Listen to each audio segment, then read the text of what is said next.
adjusting the pH, I guess you could say, is that what would you use to adjust the pH? Obviously, it's an important consideration.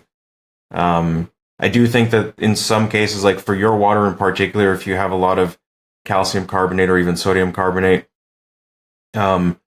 particularly if it's high in calcium, the least effective way to adjust the pH is going to be by using a phosphoric acid based or a sulfuric acid based pH down. And the reason for that is because if you have high calcium dissolved in the tap water or in the well water, and you're putting a large amount of phosphorus or sulfur in with that, you're going to create calcium sulfate, which is gypsum or drywall, or you're going to create calcium phosphate, which is what your bones are made out of. And neither one of those two forms of calcium is very soluble. So what you're doing is taking the calcium that's naturally present in the water and exposing it to a compound that decreases the availability of that calcium. I would say it's a much better idea to use something like vinegar to adjust the pH, because that particular form of calcium acetate, is significantly more soluble. It's like thousands of times more soluble than the calcium phosphate and the calcium sulfate. So for every drop of vinegar that you put in, you could be increasing the availability of calcium significantly for the plants rather than decreasing it.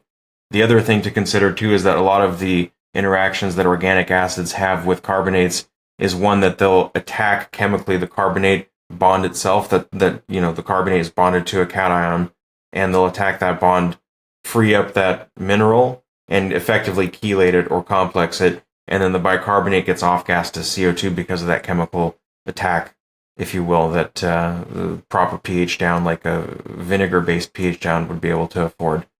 Most of the vinegar out there that you buy at the store is going to be around 3 to 5% acidity. If you're dealing with really, really hard well water, it might be beneficial to find something stronger. They do make like an 80% acetic acid solution. Sometimes it'll be called glacial acetic acid. The stuff is very, very concentrated. Phosphoric acid is interesting because you can open up a bottle of 75% phos acid and smell it, and it smells actually kind of sweet. It's not unpalatable. But if you try to do the same thing with 80% vinegar, you're going to burn your nose, your eyes are going to burn, you're going to cough, and it's just not going to be a good day. So I would recommend to people to use vinegar if they're dealing with water that's high in calcium, but find the appropriate strength. If it's 3 to 5%, that's perfectly fine. It's going to work great. Nice little benefit there too is that any kind of excess organic acid, excess vinegar, is going to get rapidly metabolized. It's a really, really good food source for beneficial microbes and fungi. In fact, acetic acid residues or acetates are the most common metabolites in all of nature. Everything has an acetate associated with it at some point. Everything that microbes do dovetails perfectly into acetate-based chemistry, and same thing with fungi and plants as well. They all utilize very, very high concentrations of acetate. So it becomes very difficult to throw the equilibrium in the soil off. It becomes very difficult to burn the plants.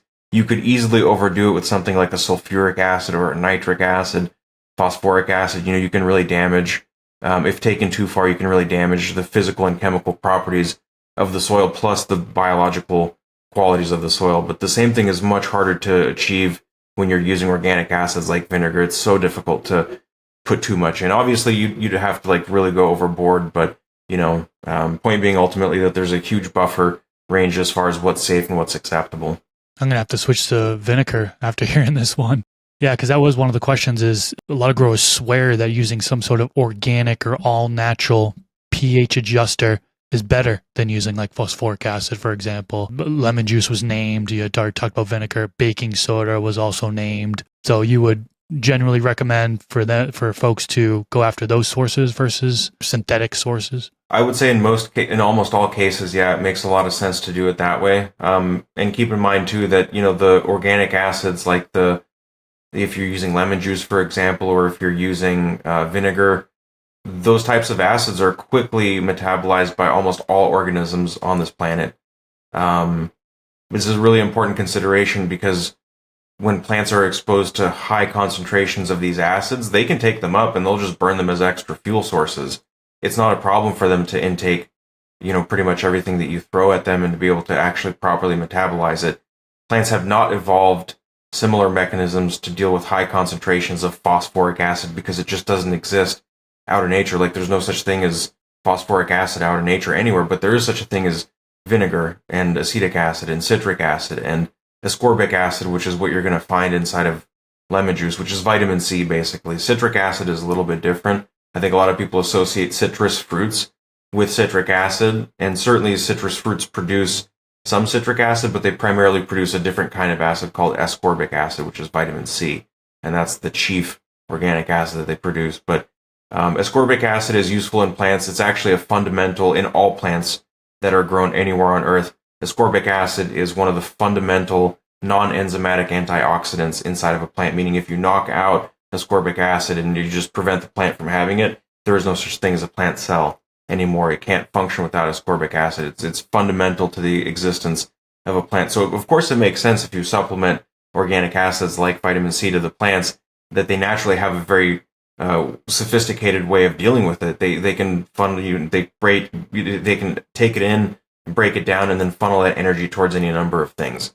But that's not true with sulfuric acid or nitric acid or phosphoric acid. So you'll find that the tolerance that your plants and your soil and your microbes have for vinegar are significantly greater than, for phosphoric acid and some of the synthetic pH downs. I would avoid using baking soda if possible, because baking soda is typically it's a carbonate or bicarbonate, and that could kind of create some issues overall. So this clip is brought to you by Happy Hydro. For all your garden equipment needs, visit happyhydro.com, link is in the video description, and use the discount code MrGrowIt.